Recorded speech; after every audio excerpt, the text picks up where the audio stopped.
So the Independence Fund is a national organization that serves catastrophically wounded veterans. It was really created to care for those who were surviving wounds for the first time that even decades earlier they wouldn't have survived. Let's go.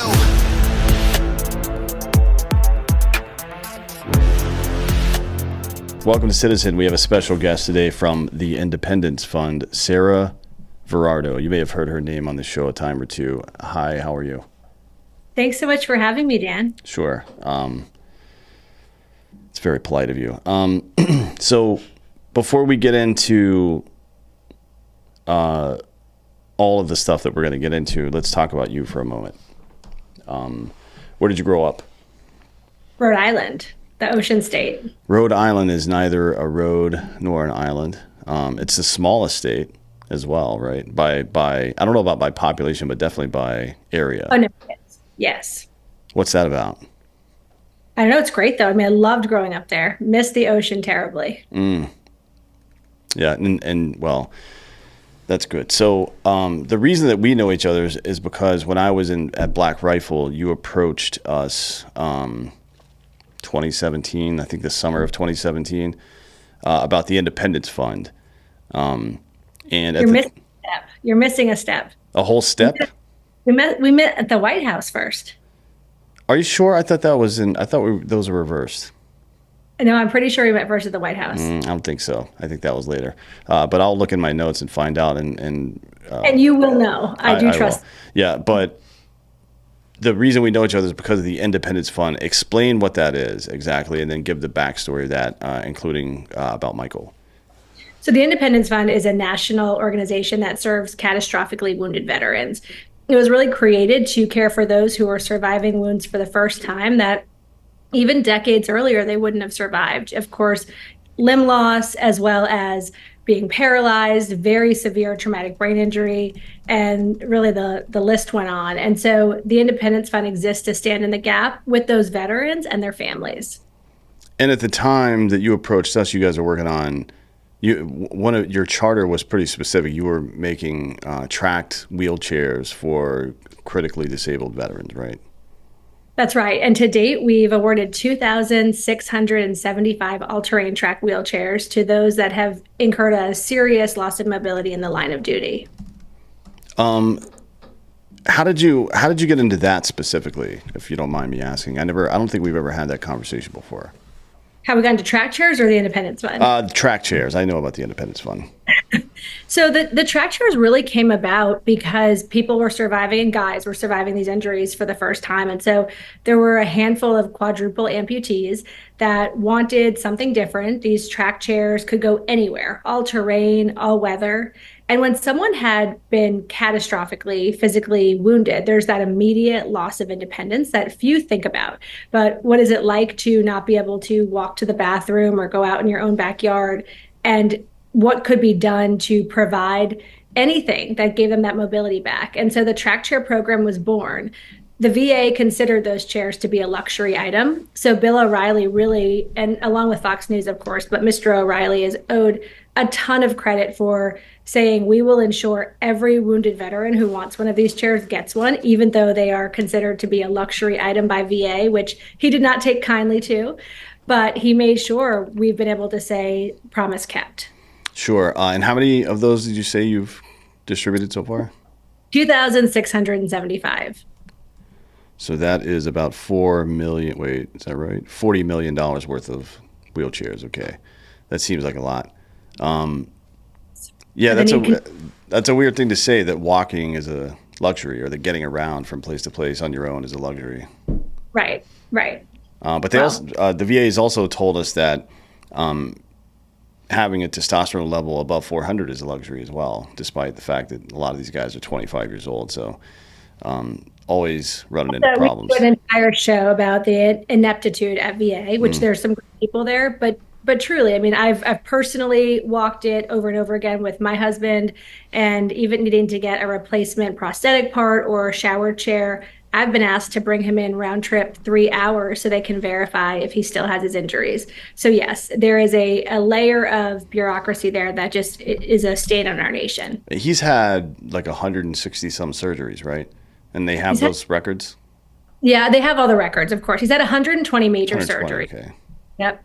And I mean, of course, other procedures. But yes, they have all the records. That's retarded. So it kind of reminds me of when you go to Amazon customer support and say, "Hey, my package never arrived," and they're like, "Well, send us proof." And you're like, Right. here's a picture of my porch with no package, asshole. Like, what the fuck kind of proof do you want?" But with Amazon, that probably is sufficient. With VA, I have said, can I just, his leg didn't grow back. Can I just take a picture? And they say no. Like they want you to physically go in. Oh my God, it's so stupid. It is so stupid. Well, so that's where it started, right, with the track chairs. But this thing has grown beyond I think any of our imaginations, to be honest. There's a lot of sprawl to this issue, which is, I mean, a good and a bad thing, I guess. It's a bad thing insofar as there's a lot of people that need help, and certainly a gap in our either ability or will as a country to help them, which is a good thing that people like you step up to do that shit. But it's, again, that's the good part. The good part is that a lot of vets have found their new home and purpose doing this work, which is nice. And then also the vets are getting helped. And I think just the process of all of those things working, the confluence of all that brings a little bit more awareness to the general public as well, like giving out track chairs at football, hockey games, and so on, right? Right. You've been a part of it since day one. And I know We're not you here to will. talk about me, Sarah. I know, but you continue to show up for these veterans, for their families, for all programming ideas. You've always been first in line to help us get the funding and the support that we need from this country to do it. We couldn't do it without you, Dan. Well, thank you for saying so. But back to you. So what was the next thing after the track chairs? What was the Right. next? I guess because you people that work in this industry, like trying to help, and it's not just veterans, by the way. People that are in even disaster recovery or counseling or anything, and you kind of get in this mode where you're hopping from crisis to crisis, right? What was the next thing after that? So the life cycle of the Independence Fund has really mirrored my family's life cycle. So certainly those track chairs, it's the initial let's restore mobility to those who sacrificed theirs for us. You know, people often say that was so expensive, it cost an arm and a leg. And I think of my husband's service literally cost an arm and a leg and so much more. And that is true for thousands of people who have suffered severe injury while defending our nation. And so we went from the track chair program, which continues, to the caregiver program because pretty immediately, you've been in these hospitals, Dan, you know what it's like.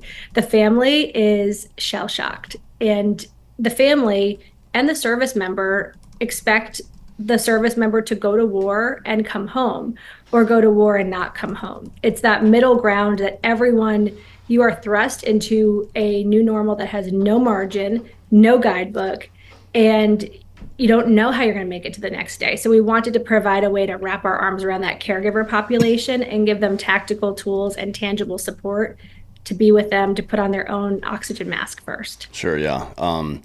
Which is, it is Military Caregiver Month. May is, and one of the things that is difficult to quantify about the GWAT and maybe all wars and maybe even just being a family member of a first responder is the fallout when bad things happen, right?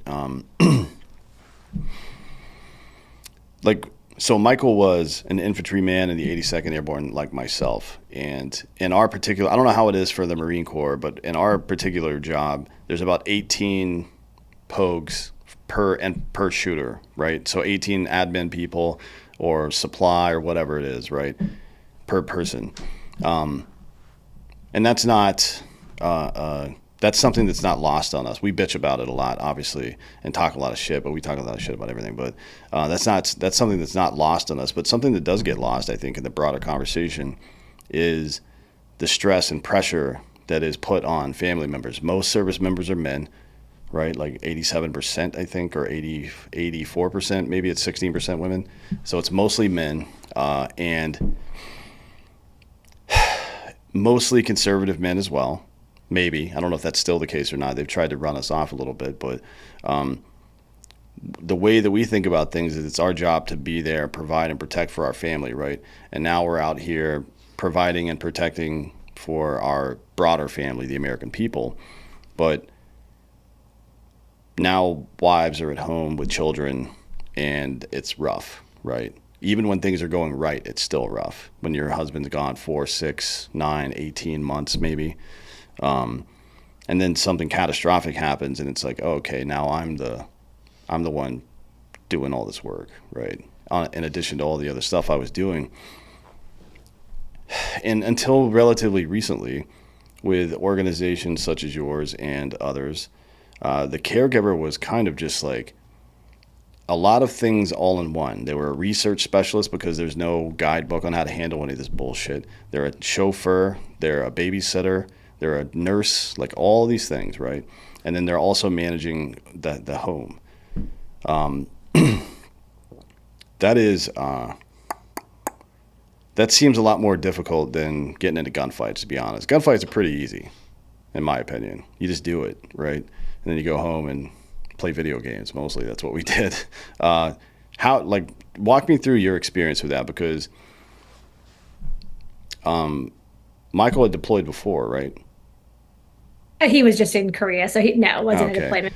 So Yeah, so his he actual combat deployment was Afghanistan. okay. One So in yeah, tell me his story then, or tell the audience his story. So he got wounded once and then said, "Fuck off, I'm not going home," and came back. And I'm sure you had some kind I of feeling think that about that. Michael would have like much nicer language, but probably yes. Michael was wounded the first time April 10th, 2010, and he was riding. He was a gunner. They hit a roadside IED, and he was ejected out. He was twisting in the turret. So his brothers would later tell me that they thought he would be dead when they found him, but he was actually really just pretty angry because his headset was choking him out. And so he was medevaced out. He was banged up badly enough to be medevaced out. And when he was in Kandahar, they found out that his really good friend, Jared Lemon, had been injured and Joey Karen had been killed. And so, what haunted Michael and haunts Michael, I think, till this day, is that he was given the choice to go back to the US or go back with his unit. And for him, there was no choice. It was a no brainer. He took his hand and he put it on Joey's coffin. And he said that he was going to go back to the fight and be part of getting the guys who had done this. And Michael was never able to fulfill that promise. He was on his very first foot patrol back in action. It was just 14 days to the day of that first IED, and they were taking a wall. It was an old Russian landmine that the Taliban had connected to two 15-gallon jugs of homemade high explosives. And the damage was catastrophic and instant. His left leg was blown off. His left arm was blown off and looked like it had been sort of ripped open by a shark. And they actually sewed his arm to his back during his medical flight. That was in the really earlier days of them being able to do that stuff. And they dragged him to casualty collection, and he's burnt about 30% of his body and had just severe facial damage, polytrauma, damage to his airways, and a field blood transfusion, like a non-FDA approved blood transfusion, kept him alive. So a field blood transfusion, for those who don't know, is when your buddy puts a needle in his arm into a bag, and then the bag goes into your arm, right? Not not optimal. We'll say not optimal, right? So here's my question for you, because I think a lot of people know stories like this about service members, but not a lot of people have heard from the wife or the spouse in general. How do you balance your desire to have him home and safe, especially after the initial incident, with, I guess, respecting the man that he is, because that's why you love him, right? Is because of the man that he is. So how do you balance those two? Like, what's going on in your head at that time? Because I imagine you talked to him sometime in that 14-day period, and he was like, "Look, I could come home, but I'm not going to because my guys need me," right? I assume it went something like that. So I don't think there's a wife out there who wouldn't say, a girlfriend, a family member, a mother, say, "Come home right now." But Michael wouldn't be who I know he is if he had not gone back. And I think that as women, as wives, one of the best things we can do for our husbands is, of course, to support them, encourage them, but not try to foundationally change what we love about them. So if Michael had not gone back out, how could, I mean, it sounds very harsh to say, how could I respect that? But he wouldn't be who I know he is. And I take a lot of comfort in that. And now you're, this incident happens. He's all jacked up. And what's your initial emotion there? I mean, obviously, I've had plenty of friends get fucked up like that, and initially it's like, okay, good, they're alive, and then it's like, all right, now there's going to be some work to be done here. That's kind of how it went through my head, but I didn't have to do any of the work. All I got to do was show up and high five him from time to time. You're in for a long road at that point.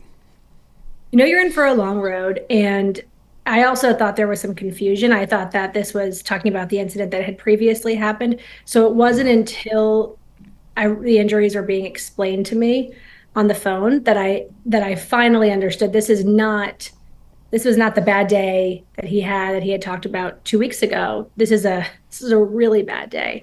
And it also puts into perspective what a bad day is. I remember earlier in that deployment, Mike saying, no one who grew up with us, Mike and I met in high school, but he said, no one who grew up with us understands what a bad day is. You don't know what a bad day is, Sarah. This person doesn't know what a bad day is. And it's perspective that I keep with me to this day. And he wasn't talking about himself, Dan. I need to preface that. Yeah. He was talking about one of his buddies had been killed. Sure, yeah. I mean, it is about perspective, and I think it can be easy for guys like us to get bitter about that, to be honest. But that's the reason we do it. Like, I mean, if you think about it from the perspective of your children, you go out in the world and have a bad day and it's a tough day, but your kids are happy, right? I mean, that's kind of the deal that we make when we do that, when we have a family. Now, on to the next part, which is, I guess, mentorship and support of the caregiver, this person that didn't necessarily intend on becoming, look, we all know the risk, but nobody intends on having this shit happen. Where does it begin for the Independence Fund vis-a-vis the caregiver and family program? Like, is there training, some kind of support, empowerment? What is it exactly that you guys do? It's really grassroots. And a lot of it comes from, we spent years. Michael spent 3 years initially in military hospitals recovering. So a lot of the doctors and the caseworkers that were there when he was there 2010 through 2013 are still there.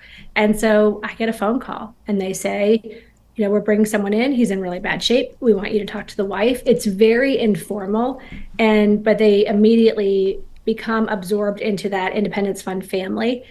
I've really worked to ensure that most of the people, if not all of the people who work at Independence Fund, have a heart for this. Most of them have a lived experience from this being a service member or a spouse or a family member. And so, like, let's say this spouse shows up day one, like, I need help, I don't know what to do. I know that. So you guys also do VA help for people and stuff like that. Is it something like that, I guess, where you're just open to answer all the questions they have and put them in touch with the right people? Yes. DoD just by far is a better institution. I'll say it. It is a better institution than VA. And so even the resources available, the medical care, it's an easier transition. I found leaving DoD care and going to VA to be one of the hardest, lowest points of the recovery process. And so, understanding what that looks like and then how to meet them where they are. I think that's the most important thing, is taking things initially. You just got to get to the next day. You just got to get to the next 24 hours. Sure. Yeah. I mean, look, not that I would ever defend the VA, but the DoD has about 2 to 3 million people it's responsible for, and the VA has about 23 million it's responsible for, right? And also, the difference between being in the military and just being a federal employee, I think people know what that is. Just being a federal employee is like, oh, I think I might work today. You know what? Never mind. Fuck that. Yeah, so that's not surprising at all to anybody that's been in the military. I was at Bragg, obviously, like you guys, and I got pretty decent care, I guess, for the most part, at Womack and things like that. It was, the care that I didn't get was because the units sucked. It's like, your head hurts, go cry about it or whatever. It's like, and do that now, right? Yeah. Maybe we should probably look into the fact that 95% of people have headaches now. You know what I mean? This is 2008, 2009 time period when no one really gave a shit. Or maybe they cared, they just didn't know what to do. So, do you keep stats on the caregiver stuff? Like, how many people are you guys providing services for? We provide service to over 3,000 caregivers. And that's like tangible service. They've been on a retreat or they've Mm. received some sort of grant or stipend for us. Informally, it's many times that. So just What kind of retreats? Is it stuff that you guys do yourself, or is it third parties? no, we do it. We host the retreats. I mean, we bring them together, and we really try to pair injuries together, or similar conditions or family dynamics. The other really hard part, we launched a family program, Mm. which I'm jumping ahead to our family program, but to make sure we were bringing the children of wounded veterans into peer support because they're not on military bases. They don't understand what that is like. And so a really hard part for me was when I went on our first family retreat, and this was in 2018. So all of my girls were born by this point, but things had really started to change significantly with Michael cognitively. And so we're on this retreat, and we had probably five amputees, and then we had two or three that had serious traumatic brain injuries. And I'm watching all of these husbands, like they're physically missing parts of themselves, but they're leading their family and they're figuring out where they're going next. And I felt so alone because Michael did not have that ability, and it really had changed significantly in a short period of time. And I realized that I remember one of the girls said to me, "Come on, you're kind of more on our side with the TBI." And so we realized that when you have a peer shared experience, it makes it not feel so lonely, so scary, and so isolating. And so we try to replicate that in our retreats. And there's other stuff, like I guess in the vein of returning some sense of normalcy to the injured person, art therapy, setting the people up with like what would you call it, like bespoke care afterwards, because not every injury is the same, obviously, right? And As after. not everyone's in the same geographical location with the same access to stuff, right? So it's a lot of work. Like I'm sure, just if you're out there in the audience, imagine the first time you did your taxes by yourself. You're like, I don't know what the fuck I'm doing, right? As if am I going to get arrested because I'm too dumb to do math? That's like a lot of people felt that way, or applying for a job, or applying for college or something when you're younger. Now you're an adult, you've been in charge of this family for a while, you've been the primary breadwinner in a lot of cases, and now you're back to a point where you don't have the same functionality, and your spouse is having to pick up the slack, and then they're in the same position you were, but as a 19-year-old, but now they're like 30, 35 years old, right? And it's like you feel like you're starting over. Sure. And you're in a unique position, even though there's a lot of these people that have been injured like this. You're in a unique position because who knows what services are in Racine, Wisconsin versus LA, or some other bigger city, right? Like you're in a small town, you don't know what you have access to. I think that's a big problem for people, and it's also a reason that a lot of people don't seek out help in the first place, because it all seems too complicated. And it is. It is. When we left BAMC, San Antonio, and went back to Rhode Island, I had no idea. I called the VA and I said, "We're ready to come in. We're ready to be seen." And remember, Michael is among the most catastrophically wounded surviving service members. They had no record of him. They had no ability to receive him. This was in 2013, so things are better now, certainly. But they said that we had to wait to be assigned primary care for critical care to kick in. And he had open wounds at the time. So I went on YouTube and I just learned how to pack his wounds myself. I had no business doing that, but it was that or go to some civilian hospital every few hours, and you just figure it out, but it's a very daunting, overwhelming, scary thing to figure out alone. And it's almost like leaving the hospital when you have a baby and you think, I can't believe they're going to let me leave with this baby. And that is how I felt leaving BAMC with Michael. I could not believe that I was going to have the ability to take care of him, and I was so worried that I was going to do it wrong. Yeah, yeah. I mean, it's the barrier to entry is pretty high for a lot of that stuff, and I think that really affects a lot of people. Just like, especially a guy who doesn't want to be a burden to anybody. And now it's like you see the person you care about most in the world struggling just to take care of your ass. You know what I mean? It's like that doesn't feel great. And then you guys,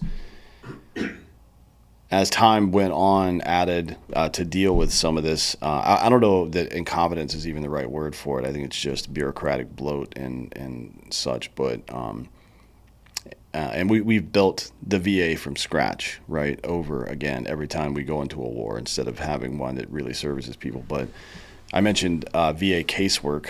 You guys have a team that handles that stuff as well, like putting together the initial rating packet, getting ratings increased, and things like that. Tell me a little bit more about how all that works. We make sure that if we can make the system a little bit easier, coming home from war and utilizing the systems that you were promised would take care of you should not be the most difficult part. So we try to break it down. We personally interface with that VA, either the VA hospital or the benefit side, to make sure that these service members and their families are getting what they were promised, the square deal they were promised, and that it is as free of red tape as possible. And not only do we start over every war, we start over every administration. That's been very frustrating to see as of late, is that when one administration prioritizes or makes progress with the VA, another one comes in and it's a brand new day and you're starting from scratch again. And how you address that? Well, certainly, members, your favorite thing, elected officials, but members of Congress. I mean, I've testified in front of Congress a bunch, and it's really important to share that story and what we want. These are permanent, in cases like my family, these are permanent conditions. There is not an expectation to ever improve, a situation that continues to decline. How can we make these benefits permanent, stable, and as free from red tape? If someone needs a shower chair because they are an amputee and they have open wounds, they should not have to go 3 hours to show that they still have those injuries. How can we make that a little bit better? Sure. Yeah. I mean, you mentioned before dealing with these folks, and the question is, is like, how you need to prove to us that he still is in need of the care, or his fucking leg's gone, dude. It's not coming back. Like, what the fuck are you talking about? It makes you want to pull your hair out sometimes, to be honest. It's no surprise that we have recruiting crises now, as they call it. I don't think we have a recruiting crisis. I think we have a moral crisis, right? Now, you can tell what you need to know about somebody by how they treat the people that protect them, and you doubly so when it comes to the government, and they do just enough to cover their own ass, and they move on to the next thing. It's like, okay, maybe we should prioritize this. I mean, I'm not sure exactly how you would do it, frankly. I mean, it seems like it's just private companies, mostly other veterans and their families, that always bridge the gap between these things. And maybe that's just the way it's got to be, right? I don't know. But if that's the case, then what the hell does the VA exist for, frankly? Well, I believe really strongly in VA choice. And I know that's something that certain groups and people have tried to paint me as wanting to be a privateer and shut down the VA. For me, I choose VA for Michael's care because his care is so complex and just complicated. We need the continuity of care. For some people, they really like a civilian hospital. And if that's the best one in the area, they should be able to go to it. I do think that veterans should be able to vote with their feet and their dollars. And being competitive like that, hopefully, will keep VA interested and motivated and being fresh and good and current. Yeah, you would think so. I mean, the same thing goes for school choice. A friend of mine, Corey DeAngelis, has been kind of pushing this for the last couple of years. And someone would say, Corey's trying to destroy public education. It's like, well, giving somebody a second option, why would that destroy public education? The answer is obviously because public education sucks, right? But if you have something like school choice, it gives the schools an opportunity to improve, right? Now the student is a customer, which is what they should be, right? And now we're talking about, I feel like the VA should think of and refer to their patients as customers as well, frankly, because that's exactly what they are. Agree. I agree. There's some great providers at VA. There really are, who have hearts. But I think of one of Mike's doctors got in trouble a couple of years ago because on a day off, she drove with him to a civilian provider because we were sort of out of options from a wound care standard. And they said, don't do too much because then the bar is too high and other people can't meet it. And the bar should be high. If there's anyone the bar should be high for, it should be these folks. And so let's raise it and let's do better. I mean, that's a huge part of what makes America great is the ability to have a competitive and free market. Yeah, 100%. And it should definitely apply to medicine, I would think, right? I mean, why wouldn't you use the thing that works for everything else for one of the more important things? You know what I mean? So you mentioned making benefits permanent.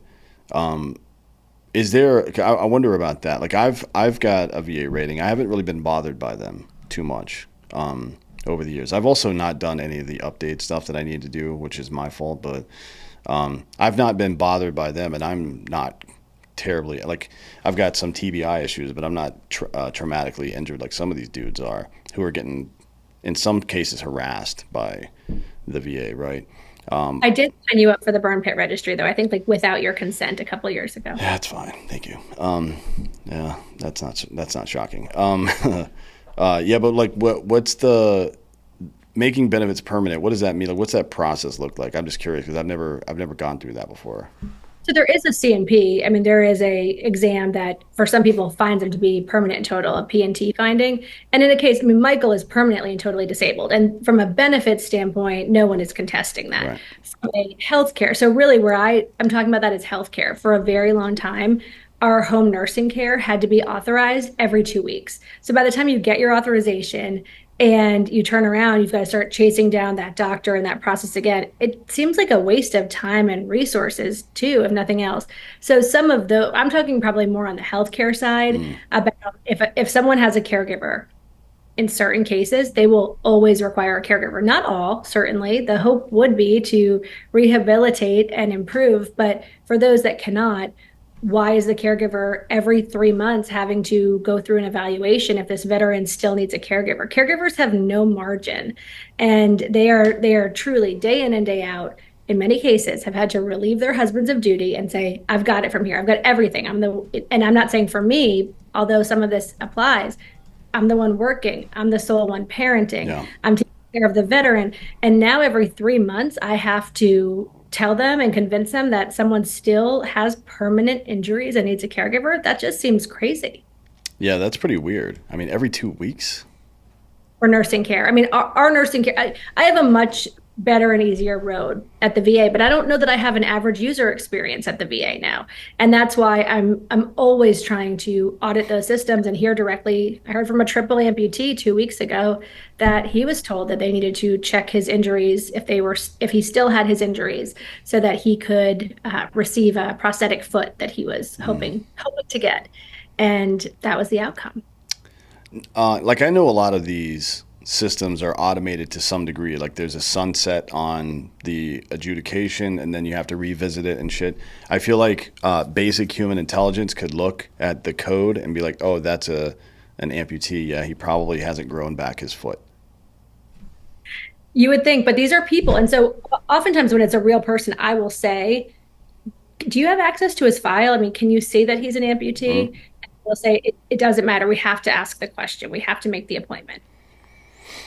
So yeah, now you're costing the guy money. Like they technically the VA will reimburse you for your mileage and shit like that. I think if it's over 50 miles away, I think they will reimburse you for mileage. But that doesn't reimburse you for the time or your spouse or whomever had to take you there in the middle of the day, because it's not like they're doing appointments on Saturdays, right? That's not a thing. Right.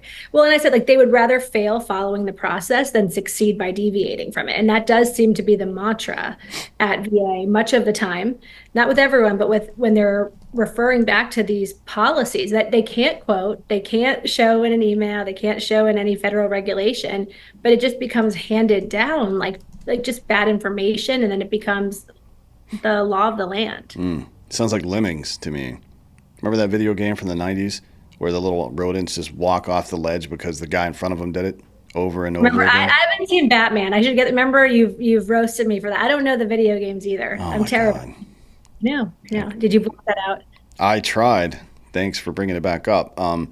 Anyways, yeah, it's a long and arduous process. And look, there's a lot of there are good people at the VA who are trying to help, but it's a monolith. I mean, it's a large organization. So. You know, the real lesson here is twofold. One is that you have to take control of your own see your own situation. You have to, or somebody around you has to. Something has to happen like that. And the second thing is, you can't be afraid to ask for help. Like you just God, shut the fuck up and let people help you sometimes. You know what I mean? It's difficult for us. I have a problem with that myself. I'm like, no, we're not talking about me. We're talking about this other stuff, right? So I get it. I get it. But whatever that is, pride or your identity's wrapped up in being the man in the situation, how are you going to do that if you're like progressively degenerating over time? It's just not going to work, at any rate. So another thing that you guys do is the Veteran Justice Initiative, which the audience knows Clark Pennington. He's been on the show before. He's at the helm there. Tell me what what VJI is and what it does. So VJI is pre-criminal justice system, making sure that veterans, we believe so strongly in law and order. So there are some things, of course, that veteran status or otherwise, like you're going to be held accountable and you're going to go through that system. There are also times, though, we believe you cannot arrest away a mental health emergency. And this started after just a series of incidents where people that Michael served with were taking off. They were going into counties that we were trying to ping the phone, and then the law enforcement was saying, well, we're going to have to go in. It's going to be like a hot situation, and he better just come out. And it really worried me because I realized that I know these guys. I know they're not dangerous, but does a police officer know that? Do they? And they deserve to know that they are safe. So I worked with the state of North Carolina, the governor, the speaker, the majority leader, and of course, amazing, amazing people that like Justice Berger, who helped create this program. And VJI falls under the Independence Fund, but I've also spun it out. I formed an entirely new group called FRAG, First Responder Action Group, under kind of my parent company. And I appointed Clark as executive director, and he's done a phenomenal job as we've expanded to other states, getting involved with any veteran as they're in a situation with law enforcement. So even things like they've brought service dogs to jail because of good relationships with sheriffs as a veteran may be being held for something. They've helped drive people away from being arrested and instead brought to a VA hospital. But they're really in the trenches every single day, including in some pretty dangerous situations like barricaded situations. Mm, Ensure that that officer or that responding department understands the plight and the sensitivities of dealing with a veteran in distress. sure, yeah. And just educating, not even in the specific incident, but educating some of these officers about. I think CIT started maybe 10 years ago in Virginia, if I'm not mistaken. Critical incident training where typically it was veterans going to police agencies on their own, right? There was an overarching organization there, but it was mostly just vets going on their own as essentially, let's call it contractors, and be like, hey, this is what to look for. If this guy's exhibiting this behavior, he's not actually trying to do anything wrong. He's just fucked in the head right now. You know what I mean? And we've seen some cops over the past 2 or 3 years now, and I'm sure it's happened before. It's just become kind of something that people pay attention to now. Approach armed dudes without taking their weapon out, which is you got to have some fucking balls to do that, frankly, right?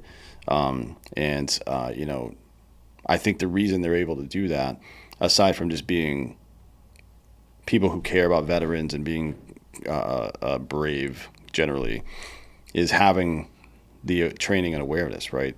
Like that, it's hard to say how many people are still alive on both sides, the police side and the veteran side, because of stuff like this. And some people, there have been some outside people who have been a big help in VJI. One of them is Supreme Court Justice Phil Berger there in North Carolina. There's others though, right, that I'm not familiar with probably because I'm not really deep into frag. You're not, but at the same time, I mean, so Justice Berger came to us and created this entire check the box initiative Mm, because of you, Dan, because you had talked about VJI and why it was important. I remember vividly a couple of years ago when I was standing this up, writing to you because we had that veteran in Virginia mm, who died by suicide in a jail cell awaiting transport, and you were fired up and always urging let's do something actionable that we can make a real difference. And of course, your support of that has enabled others. And our mutual good friend Tim Kennedy, he's trained over 1,000 law enforcement officers with us in North Carolina. And we just get to see this ripple effect of people who really want to be part of this and they believe there's a better way. And a big part of it as well was, excuse me, was legislation, which everyone knows how I feel about politicians, but John Bell in North Carolina and some others wrote this bill called what the fuck's it called? The No Veteran Left Behind Act, right? Yeah. And tell me a bit more about that and how that went down. So after one of Mike's buddies took off and the wife called me, he was in a camper with firearms. And I said, "Did you call the police?" And she said, "Well, Sarah, if I call the police, it's not going to end in a good way for someone." And we ended up having this awesome responding deputy who had been a Marine Corps combat vet. And he said, "Let me just get permission. I'm going to run this down to completion." And he did, even in his personal vehicle, transporting the veteran to the emergency room later once he was able to successfully get him with no incident. And I called the governor and the speaker and John Bell and said, "You guys need to do something about how law enforcement are trained. We had this death in Virginia. We've had these incidents in North Carolina." And they said, "That sounds great. You should do something and we'll fund it." And I created that pilot program and it was immediately turned into a program of record because it's been so powerful. So we're in more than 90 counties of the 100 counties in North Carolina. And my understanding is it's starting to expand outside of the state as well. You may or may not have that much visibility on that because who can keep up with all of it? But I can. yeah, I mean it's Florida, Maryland. Florida for sure. Yeah, Maryland. I don't. There's others. Yeah, we're kind of slowly getting involved in a few other states, but it's been really powerful. Even looking at New Mexico, I mean, it's interesting where there's a desire to get this done. Yeah. Well, look, it's there's over 500,000 veterans just in North Carolina, right? And North Carolina is not that big of a state population wise. So, but there are a high concentration of veterans there because of the bases, right? Camp Lejeune and Fort Bragg, or whatever they're calling it now. So yeah, I mean that's a good place to start. I think Texas has some stuff as well. I'm not too familiar on what goes on in Texas. I know that from Dallas to San Antonio is the largest concentration of veteran and active duty in the country. But I'm not sure. I know, and there's a lot of benefits for veterans here as well in the state. I'm just not sure exactly on the VJI or CIT side what's going on here, but I'm sure there must be something. Okay, and then the next thing, and this is a bit of a story, but the next thing is something we've talked about on this show before, Operation Resiliency. Go ahead and give the elevator pitch for that because I'm not sure that everybody's heard that specifically before. So Operation Resiliency was really born at a family reunion, but the kind that should never be had. This was because of these paratroopers who came in when one of their fellow unit members died by suicide. And we watched that happen in my husband's unit over and over again, that the only time these guys were getting back together, they were still paratroopers in every sense of the word, just deploying and flying in from every corner of America when there was crisis among their ranks. And at one of the funerals, we were at 2018. We had already buried, of course, Alan Thomas in 2013, which was devastating how he died. And that's a lot to unpack. But Alan was always in my head just saying, get out there and win. And his wife, Danica, had been such a huge part of this mental health reform. We were at Derek's funeral in 2018. And at the end of it, one of the guys said, "All right, well, I guess I'll see you guys at the next one," joking as veterans are apt to do, but really try to get some dark humor in there. And I realized that was the only time they were seeing each other. And so I went to the White House and to Congress and the VA and DOD, and I asked them if I could pilot a program that would reunite combat units in the formation they originally deployed for peer support and suicide prevention on the home front. And it's a program of record, and we're really proud of it. It's made a huge difference for many. Yeah, tell me. I mean, I've been to some of them, but tell the audience some of the stats behind that, if you don't mind. So, sure. I mean, we've been able to reunite about 8 units in full. COVID slowed things down for us a bit. They're all based on infantry companies, so usually about 140 men. People get mad at me when I say men, but what I need to specify is like my husband was in an all-male infantry unit. At that time, they were all male, and we're reuniting these units after they've not seen each other in 10, 15 years post Iraq and Afghanistan. And the connectivity and the resiliency that they have after being back together is improved by more than 70%. We're always trying to fine tune what that looks like, but it is a remarkable increase in both resiliency, resolve, and the ability to just stay and fight another day. What do you think it is about getting back together for these guys that makes a difference? It's the team structure. It's the mission. I mean, for many of these people, be it physically wounded like my husband never got to walk out of Afghanistan, and what that did and how that messed with him for many years was so difficult, or just the lack of purpose or resolve around these deployments. For some people, the deployments were an invisible enemy, no gunfights, and that in and of itself was hard for people to reconcile. What difference did they make? Were they able to bring the fight to the enemy? How is this contributing to the greater, bigger picture, which we know does, but they lacked that 30,000-foot view. So being back together, being able to ask their commander, why did you make this decision? Well, this one got killed, and what did that look like? And how can we ensure that we unpack it together safely with a safety net where they're able to do so? Sure, yeah. And so what does a retreat typically look like? So it's 3 or 4 days. They come in and there's a great welcome dinner. You've been at them, and it's really special. The community comes out and waves some flags and does a great heroes walk to welcome them to the community. And we do a great dinner where the community leaders are there. And then the guys depart and they really do the hard work. Sometimes they fight. I mean, we've had physical fights at OpRes because they're unpacking decisions that were made previously. They're really, that fog of war maybe has lifted and they want to better understand a decision that was made.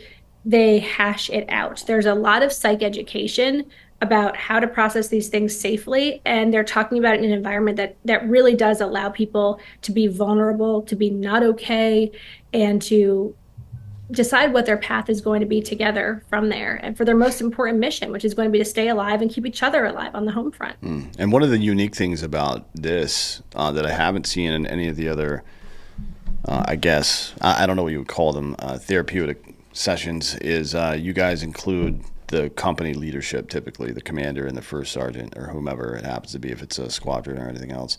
What do you think that's added to the equation, I guess?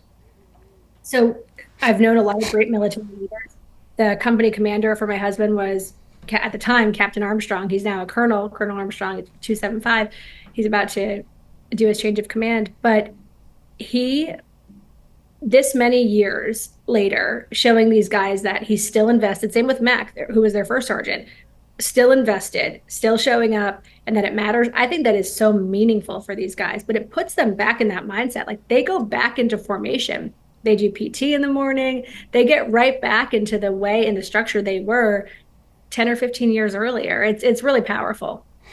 Yeah, I mean, I've been to it, and it's a really, to be honest, it's a pretty interesting little ecosphere. It seems like the first day and a half or so, everybody's kind of feeling each other out. And then the stories start, right? Which is, I mean, that's how it is with us dudes who get together like that.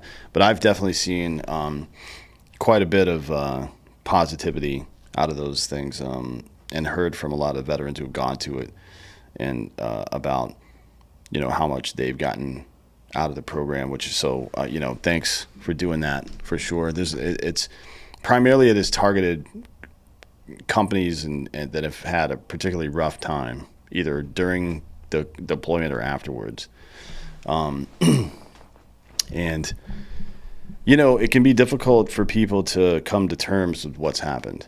And that's especially true, I think, when there's 10 different people with 10 different perspectives on the incident, right?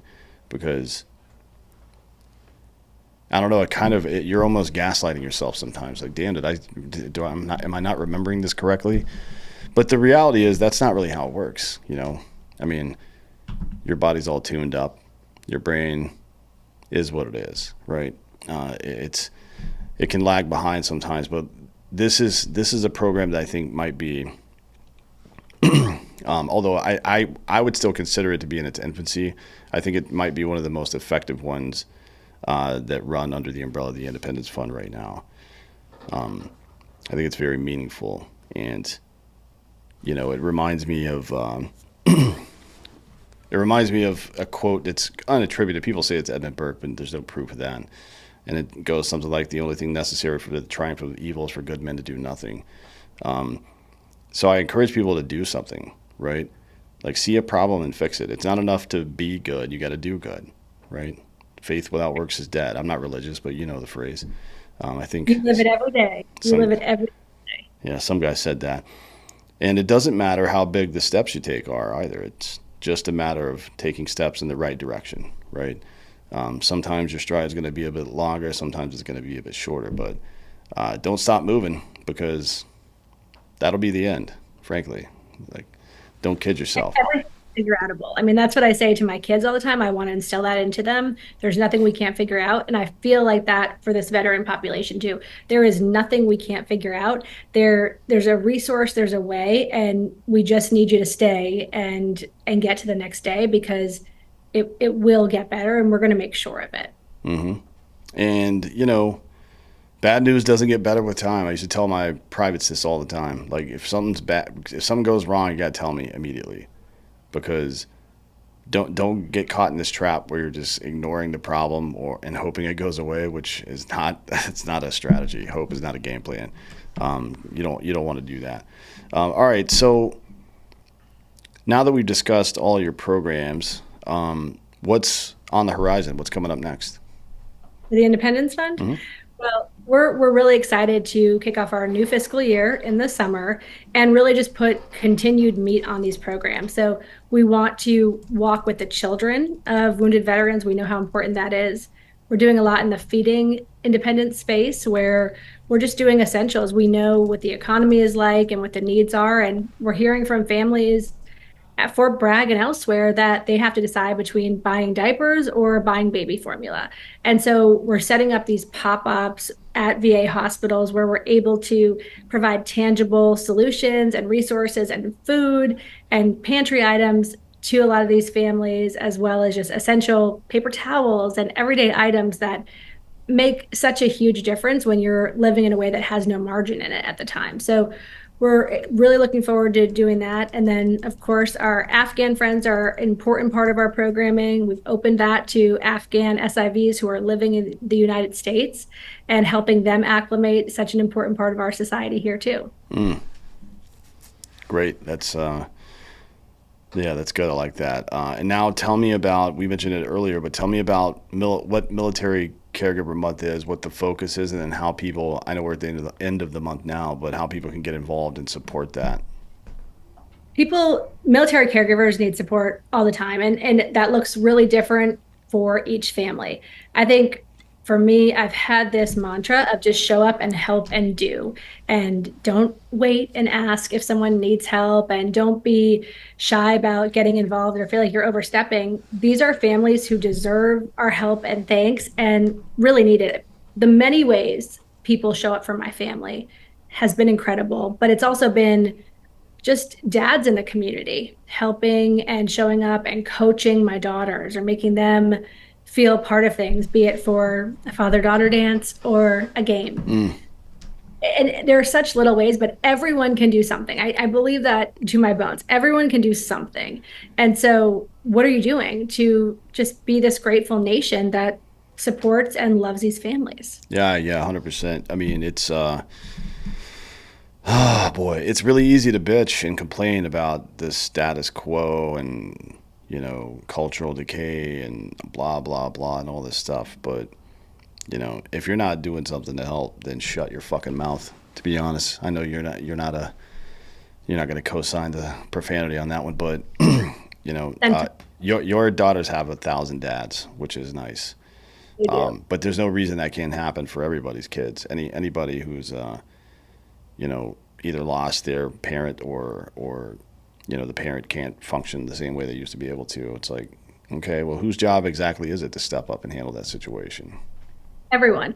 But that's where I think in my case, it's people feel like they're overstepping. You guys are obviously amazing and always there for my girls, but there are some people who feel like, well, is that insulting? Is that insulting to their father, or is that disrespectful, or is that overstepping? And the greatest way that someone is honoring Michael is by showing up for his daughters. I believe that, and I know Michael has a severe traumatic brain injury, but I know he knows, and it makes him so happy to know that his girls are brought into the fold. And that's my greatest wish for every family like ours, that those kids are brought into the fold and they're showed, dads are essential, men are essential. That's a whole other soapbox I could get on. Mm, But these communities that have dads, like the dads need and have an obligation to set the standard for so many people, not just their own families, but how can we better our community? yeah, 100% agree with that. And it has the added benefit if you're a veteran yourself of returning some purpose to your life as well. I talk about this a lot at the town halls and things that we hold, but it doesn't matter how mentally or physically healthy you are if especially for a man, if you don't have some kind of purpose, then you're gonna lose yourself. You know what I mean? That is not how we're built.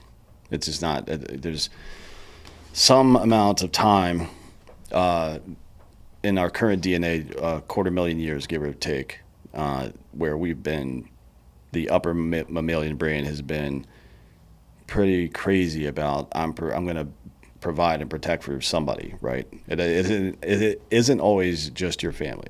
It's other stuff as well. And